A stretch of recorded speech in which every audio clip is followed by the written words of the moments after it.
So I will try, having just finished presenting on what we do with privacy, and privacy being one of the requirements that comes as a side effect of federated analysis. In this presentation, I'll try to show what is federated analysis.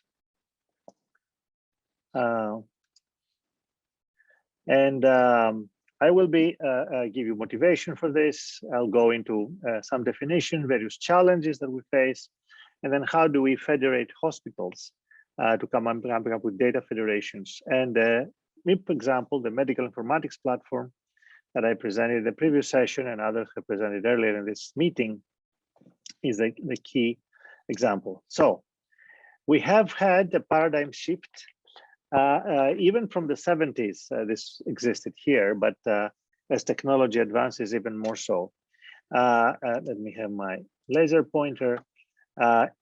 Besides, from having centralized data sets, where everything is collected in one place, to have multiple data sets distributed in various organizations, in various locations. And we need to look at them and have access to some window of them at the same time, as if they are centralized. So why do we need this? Well, there are many practical reasons. Cost of centralization may be too high in terms of storage, in terms of one place paying for everything, or the volume is too big and you cannot have them in one data center, that will be the size of who knows what. But also there are privacy reasons. There are much data that cannot leave where they were originated from. They are sensitive data. There are rules and regulations that protect the privacy of this data, or the people or whoever else owns this data. And also there is competitive advantage of having your data, even if there are no regulations and so on and so forth. You want to keep them to your own. Still, you need to interact with others, but not to reveal them. So you need federation. So a big boost to today's technology, the past few years, let's say a decade, has been learning, machine learning, that with our ability to collect much data, with our ability to compute and process this data very fast, has really brought into the mainstream machine learning, whether the traditional machine learning, frame-based and so on, or neural networks, and especially deep neural networks, deep learning. The predominant, one of the main usages of federations and the need to federate data is to do federated learning. So what is federated learning? First of all, let me, often people confuse the term distributed with the term federated. So let me separate the two and try to give you a glimpse of the key differences. In a machine learning setting, the data is originally stored centrally. And we have a whole bunch of other nodes that we want to work to do the training of whatever neural network or other machine learning model we're trying to achieve. We do it we want to do it fast. How do we do that? We split the data, we partition the data across many nodes. Each one computes its own, and then the result comes back. So the data starts from the central node, goes to the worker nodes, they compute, and then that's the end result. But federated learning is different. The data is originally in various nodes, and the central node is only orchestrating the collaborative calculation of a learning model or something else. So first, the data go to the central model from the local data in some form. Then there is computation and stuff is sent back. And then this is repeated multiple times, as much as necessary, in order to achieve the model. So it is, although the picture is the same, the flow of data and their origin is very different. And when we have local data in a federated fashion, we have many challenges with respect to the data not being independently and identically distributed, not maybe formatted the same, and so on and so forth. So it's a much more challenging environment. Now, for federation itself, there are various variants. The two main ones are cross-device federated learning, where the the privacy is not the main concern there, but it is the fact that you have many, usually individuals, especially it's for phones, when you want to go between central computation and edge computation, and how do you do that? Cross-device and cross-silo, which is major organizations with major computing power, and applications where privacy concerns, security, and so on and so forth are main drivers for federation and for federated learning. And of course, the topic of this entire event is medically related, and electronic health records and other pharmaceuticals and other biomedical information that various stakeholders have play a key role in order to emphasize the need to have federation. If I want to compare the distributed versus federated, the cross-silo federation, because this is what we really care about, what we really care about in this event, where we have distributed learning in a data center, starting from a centralized place, or the cross-silo federated learning. The setting is that here I mentioned that we have one single node cluster or node data center that we're dealing with, whereas here we have multiple data nodes in different organizations. It's not in one place. Data distribution, this is centrally stored in a distributed setting. It is locally stored. That's how we start from when we have federation. And things are partitioned, they're shuffled, they're balanced across the various nodes, the data sets, whereas here they remain local and they are unavailable to others. They need different things need to be communicated to the coordinator. The distribution scale, typically it's about up to 1,000 nodes in a distributed center. Of course, it can be many thousands as well. But in a cross-silo federated learning, usually, typically, it's up to 100 nodes. The primary bottleneck is computation distribution, but computation and communication is also in a federated setting because lots of data come and go. And of course, the orchestration is distinctly different because the orchestrator sees the raw data, whereas in a federated setting, it doesn't. So these are key distinctions. And if we want to see the federated learning in a distributed setting in general, computing a machine learning model, typically we start from the central node, local data is there. The local node sends a model to the local data, they do some computation, then they send back individual evolutions of that model, and then this is continuing back and forth until the whole thing converges. Now, within the medical informatics platform, which, as I said, is the main platform result from the Human Brain Project that deals with clinical data across hospitals, coordinated by Shug in Lausanne, built primarily by Athena Research Center with a contribution from the Athens University of Business and Economics and Business. The federated learning and the MIP has a model of cross-siloed, and with a particular emphasis requirement coming from the medical side that the results have to be identical. So for example, the central node gets, you see it starts from the data, not from a model, which is the typical case for federated learning as people are considering it. Get some data, private data with various mechanisms, then you send back a model, and the model comes back and forth, and then it's repeated again. So the data never leaves, the raw data never leaves the system. There are various tools and frameworks that exist for federated learning.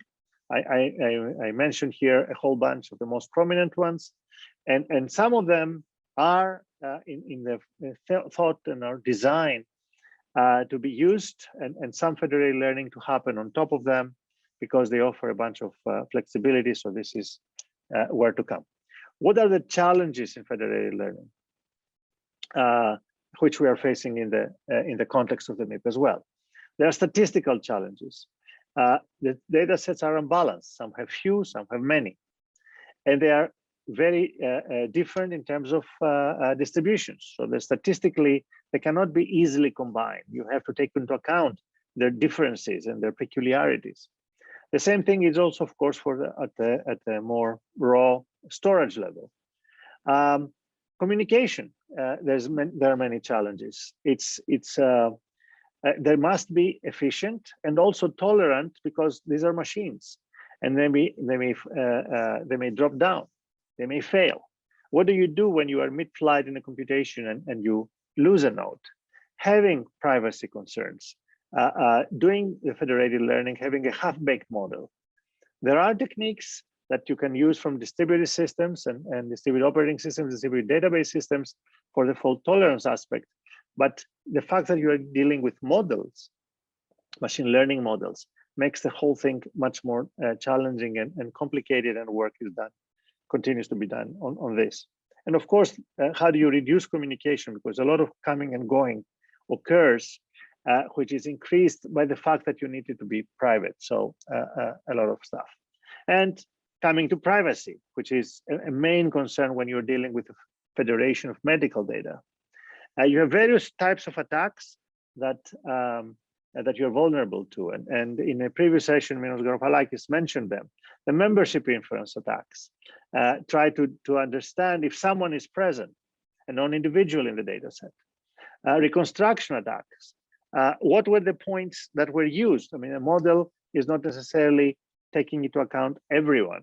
There may be samples, there may be extrapolations, and so on and so forth, noise.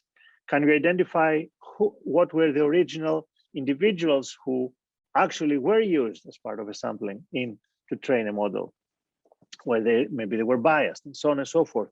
And you may want to do that. And of course, a whole bunch of other attacks,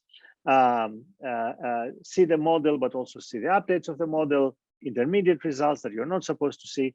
So the threat models that we need to deal with in a federated learning environment are various and quite challenging.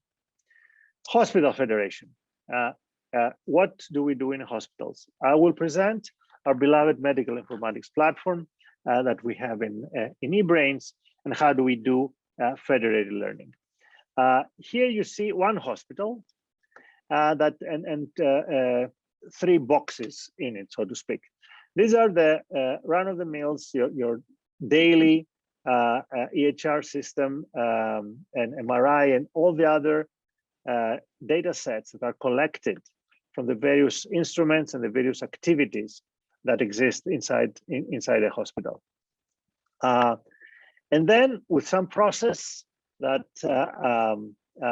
takes the data, it's ingesting it, it's cleaning it, it's curating, it's anonymizing it. A whole bunch of cooking happens here. It reaches the medical informatics platform, if you want, the local MIP, where local people can can look and analyze based on much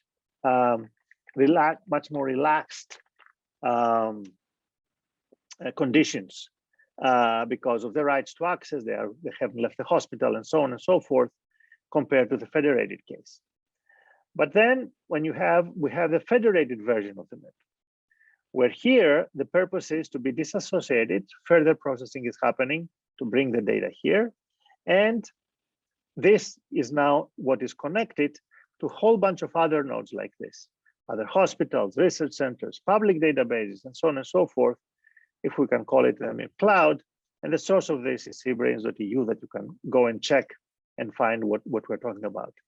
And between every hospital, to participate in such federation, there has to be a particular agreement that has to be made with the MIP cloud, with the MIP federation, that provides, there are obligations and benefits, what you're obliged to provide, what you're obliged to adhere to, and also about the cloud itself, what it guarantees in terms of performance, privacy, and so on and so forth.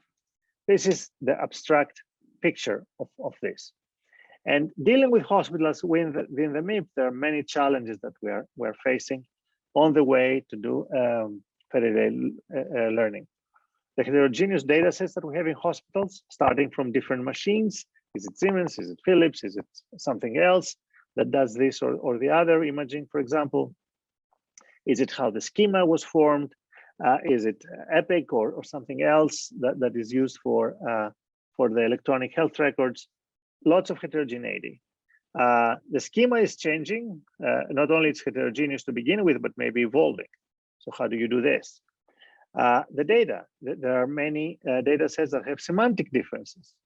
How do you do it in order to harmonize, to make sense clinically? All this is guided by clinicians. And the quality control, because even the most prestigious data may be dirty, may be wrong, may have wrong values for various reasons. Privacy is a big challenge. I mentioned it. Currently, only aggregates of data can leave the hospital. This provides privacy awareness of some degree, but not full privacy privacy guarantees. And now in the MIP, as I mentioned in the talk in the previous session, more stronger and richer techniques are being incorporated, secure multi-party computation for analysis and differential privacy for output or the combination. Another challenge is algorithm development. We're talking about machine learning. If you want to do it in a federated environment with privacy guarantees, the analytical tools that exist in other contexts and people can use cannot be used as is. They cannot be broken down into pieces where you can have local models and then somehow fuse them and get the same result as before. There are special techniques, and currently humans, individuals, software engineers, data scientists are taking every algorithm and breaking it in order to operate in a federated environment.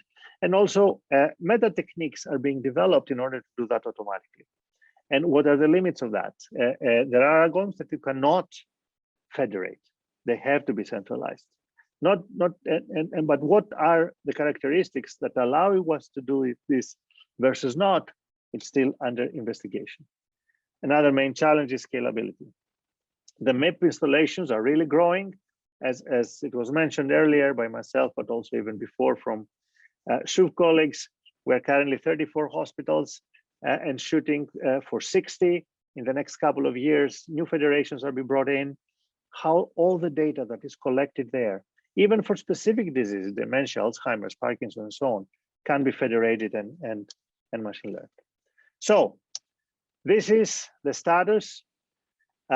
Decentralized data is the name of the game, and analyzing them and performing machine learning on top of them is popping up in more and more applications from transport, tourism, finance, and so on. And last but not least, of course, medicine, and specifically in our MIP context, neurology and neurodegenerative diseases. It's an emerging field. It has technology, it has techniques, it has methods, but it's still a lot needs to be done in order to be considered, commodity technology that we can apply everywhere. And when it comes to hospitals, as I mentioned, there are unique challenges, but that's the beauty of it, that we are in a great environment and we can work on exciting problems that have a tremendous impact on society. That's it from me. Thank you very much.